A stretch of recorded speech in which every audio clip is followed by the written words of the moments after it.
So some fascinating charts were posted to Twitter showing increasing political polarization around some key issues of just like basic self-esteem, basic self-worth, and these things seem to be splitting, like there seems to be more of an ideological divide in these feelings over time. Let's go ahead and put this up on the screen so you can get a sense of what we're talking about here. So you've got some questions like, on the whole, I'm satisfied with myself. So you have a spike in Democrats who disagree with that sentiment over Republicans.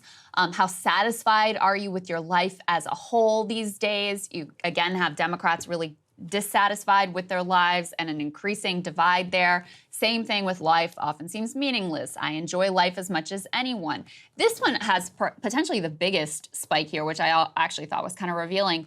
The future often seems hopeless. You got nearly 40% of Democrats who agree with that. Again, that has really spiked very recently in recent years, whereas the Republican number has shown a recent spike, but not nearly as much as the Democratic number, and that's one of the biggest divides. So fascinating that there seems to be a real split in assessments of the future, in assessments in personal satisfaction, how I feel about myself, how I feel about my life, how I feel about the future, et cetera, between liberals and conservatives. Safar, what's your take on this? I do wonder how much of this is generational, though. Just because so many young people are liberal, they are going to self-select for more doomerism. And I mean, you can't blame them on one hand. So, yeah. But I do think there is something to this. You can see it in the attitudes around COVID. You can see it around safetyism. You can see it around optimism, around the feeling of the country. In some cases, you know, I'm on various different sides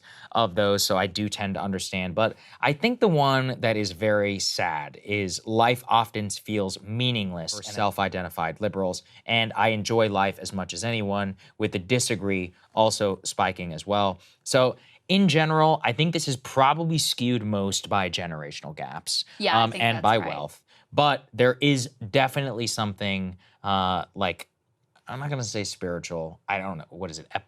I don't know what the word is. Epistemological to something about what's going on here. Yeah, I think the generational point is well taken. I do think it's worth noting on almost all of these metrics, even though the liberal numbers go up at a faster clip, the conservative numbers are rising as well. So you do have increasing levels of like personal dissatisfaction and pessimism rising among the population. And in some ways, I think that's justified. In a lot of ways, I think that's justified. You know, the one about the future often seems hopeless.